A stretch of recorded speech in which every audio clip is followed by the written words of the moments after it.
Welcome to another story made by Oracle One.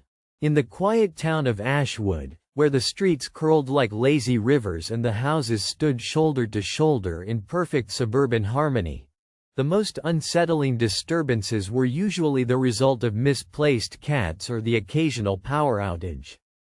It was a town where the word murder belonged only in whispered pages of true crime novels, not whispered in fear from neighbors' porches or spoken aloud in hushed police reports. Yet, beneath Ashwood's waiting for the future calm, something darker brewed, a riddle bound in chalk lines and the innocent hands of a child. Lila Cooper was 7 years old, a slender girl with tangled chestnut hair and big, watchful gray eyes that seemed to drink in every detail. She lived with her mother, Claire Cooper, in a modest yellow house at the end of Willow Lane. Claire was a single mother, working as a nurse at the Ashwood General Hospital, juggling long shifts while trying to hold together the fragile normality their lives had devolved into since Lila's father had died in a tragic accident 2 years prior.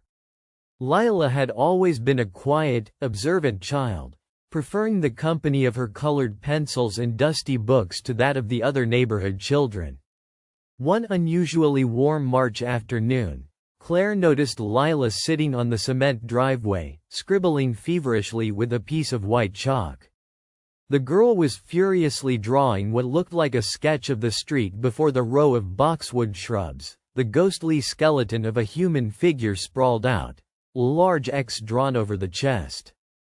The image was oddly detailed, capturing the body's posture in a way that seemed far beyond Lila's years. Claire frowned, kneeling down beside her. "What are you drawing, sweetheart?" Lila's eyes widened, not with pride, but with careful caution. "Nothing, Mom. Just stories." "Stories, huh? Can I see?" The child reluctantly extended the chalk, turning the drawing slightly towards her mother. The figure was more than a random sketch. It was a chilling depiction of a murder scene. Claire's heart stuttered as she noticed the outline of blood splayed on the concrete, a broken glass nearby, and, most disturbingly, a pair of shoes beside the body that looked just like the ones Claire herself had bought for her. She shook off the creeping dread. Children invented the strangest things. Maybe this was from a TV show or a book she had seen. She wiped it away gently. "Let's do something else, okay?" Lila nodded, but the impression lingered like a shadow on the back of Claire's mind. That night, Claire's phone rang in the dark, jolting her awake. She shuffled to the dripping kitchen light and answered groggily. Detective Aaron Black's voice was tense. "Claire, I hate to call you this late, but something's happened. There's been a murder at the end of Willow Lane. A man found dead just outside the boxwood shrubs you mentioned earlier." The scene. Claire, the body was in the exact position as the chalk drawing Lila did today. The words felt like icy daggers through her flesh. "You said she was drawing this on the driveway? I swear, I had no idea. I thought she was just drawing." Aaron exhaled heavily. "Listen, I'm coming there now." When Aaron arrived, he found Claire standing frozen in the driveway, Lila tight by her side. The news had spread fast, and soon neighbors gathered silently in their front yards, drawn by unease and curiosity. The victim was a middle-aged man, Michael Drayton, a local accountant known for his nervous manner but no enemies that anyone had ever heard of. Aaron had been the town's lead investigator for years. Ashwood was his home and its peace protective as his own bloodline. Seeing a murder unfold with such disturbing precognition unsettled him. He crouched down near the chalk outline Claire had drawn earlier, unsettling echoes echoing inside his mind. How did Lila know? She's too young to understand this. Claire shook her head, holding Lila tighter. It's like she saw it happen before it did. Aaron's brow furrowed deeply. "You mind showing me any other drawings she's done lately?" Claire hesitated but nodded, wondering herself if this revelation would expose them to madness or salvation. Inside the house, she led Aaron to the living room wall where rows of chalk drawings taped up listed scenes more ghastly than a child's nightmares should ever conceive. There was a chalky depiction of a woman strangled in an alley. Another of a man shoved off a stairwell balcony, all cruel and lifeless, yet rendered with an unsettling clarity that spoke of a dark foresight. Each drawing, Aaron realized with a growing chill, correlated to news reports that followed shortly after, victims found and headlines soaked in blood. Claire whispered, "It's like Lila is drawing the crimes like she's predicting the future. Like she's marking the victims." The detective's practical mind raced. Could this be coincidence? A child's reckless imagination uncannily matching gruesome events? Or something more sinister? He needed more evidence. Saw no immediate explanation, but a growing pattern surfaced. The chalk drawings always came 1 or 2 days before the real event. Aaron decided to keep a close watch on Lila, discreetly setting up surveillance around the neighborhood after dark, waiting to catch any clues. Claire stayed vigilant, trying to shield her daughter from the mounting paranoia and suspicion folding over their lives like a suffocating blanket. Lila, for her part, grew quieter still, clutching her chalk and drawing in secret, whispering softly to herself as if recalling a dreadful tale no one else deserved to know. One afternoon, Claire found Lila alone in the backyard, chalk dust on her fingers, kneeling over a new drawing, this one unlike the others. It showed a figure clad in dark clothing crouched behind the neighborhood's old gas station, holding a glinting knife aimed at a man's back. But this time, there was something else. A circle of chalk surrounded the figure, almost like a hex or protective ward. "What's this one?" Claire asked, voice strained with concern. Lila looked up with eyes far older than her years. "It's a warning. Someone's trying to stop it, but not soon enough." Claire's blood ran cold. She reached for the phone to call Aaron, but before she could dial, a sudden, frantic knocking came at the door. They opened to find a man, eyes wild, trembling. "You have to hide her," he gasped. "He's coming for her." "How do you know?" Claire demanded, heart hammering. The man's gaze darted nervously over his shoulder. "I was going to be the next victim. I saw the chalk, these drawings, and then the shadow. He's real. He watches, waits." Claire slammed the door shut, locking it tight. Aaron arrived moments later, summoned by Claire's frantic message. The man revealed his name, Paul Garner, a local drifter with a tangled history of mental illness and prior arrests for assault. Aaron wrote everything down, skeptical but taking it seriously given the recent developments. He ordered extra patrols near their house and kept officers on standby. Despite the protection, the chalk drawings worsened, each one capturing a murder before any official report, each scene growing darker, more desperate, as if Lila was struggling to contain knowledge from beyond her age and comprehension. Then came the night of the storm. The winds howled like banshees as the sky cracked open, lightning slicing the night in jagged bursts of malevolent illumination. Claire held Lila close as thunder shook the walls of their home. On the driveway, Lila finished with a final chalk sketch, trembling fingers tracing detailed figures.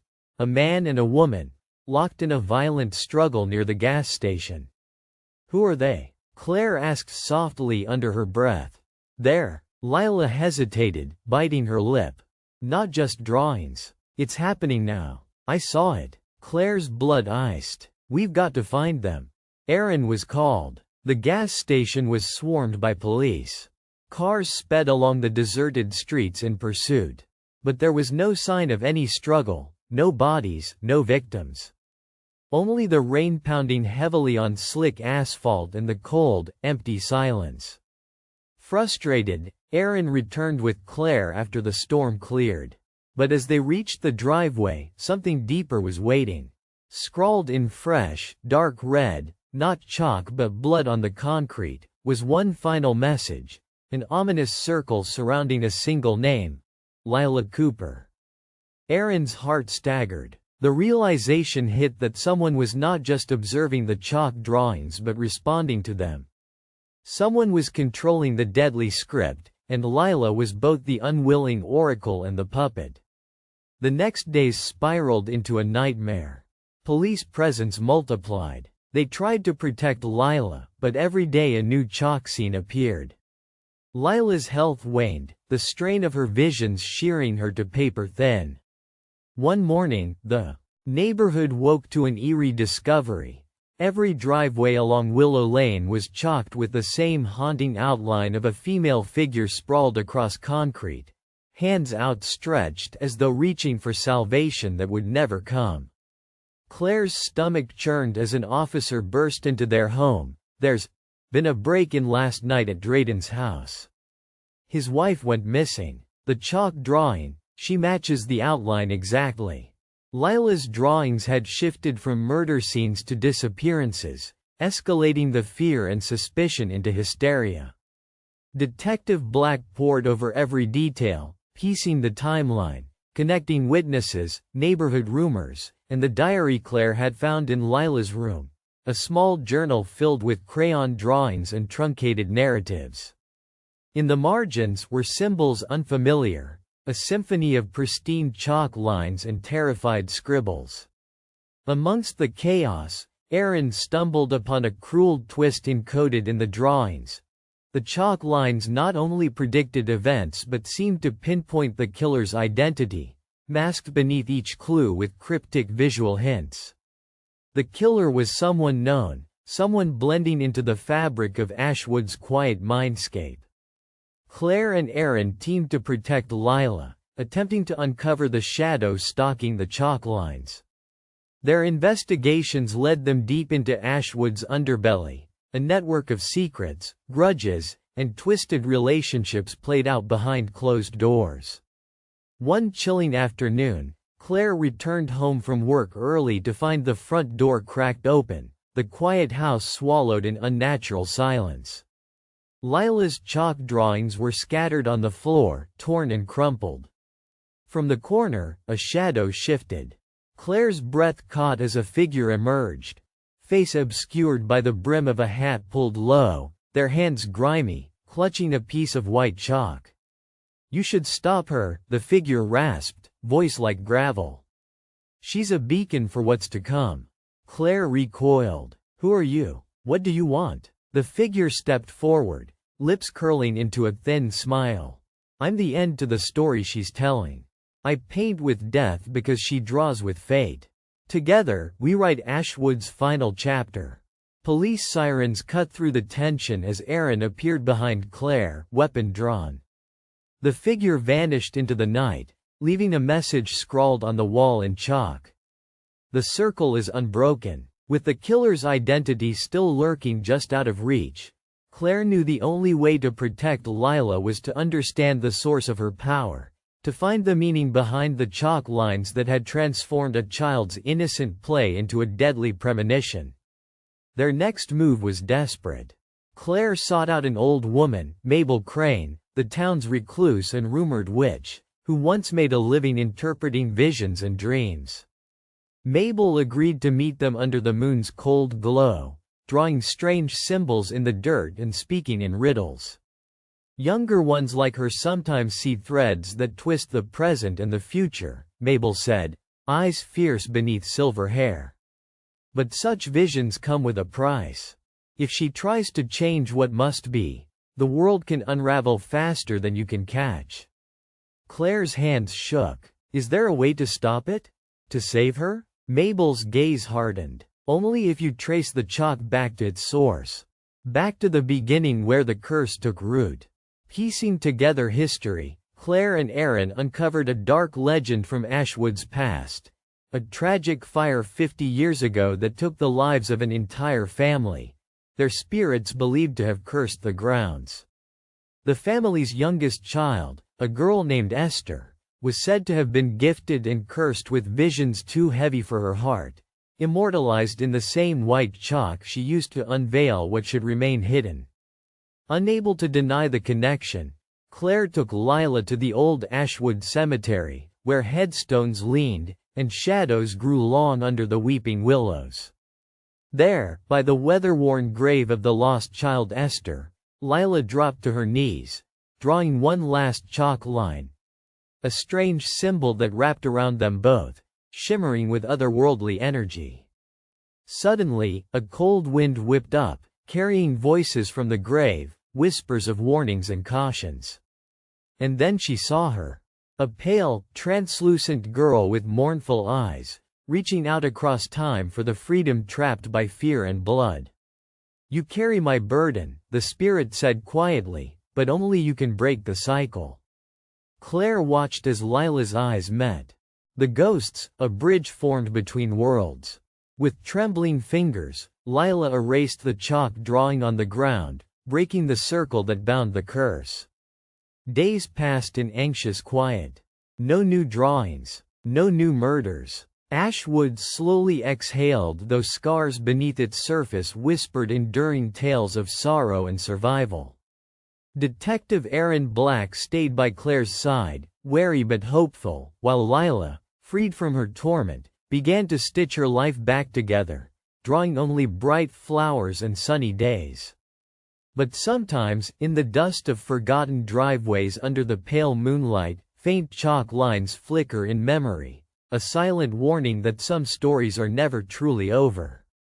For more stories, like and subscribe.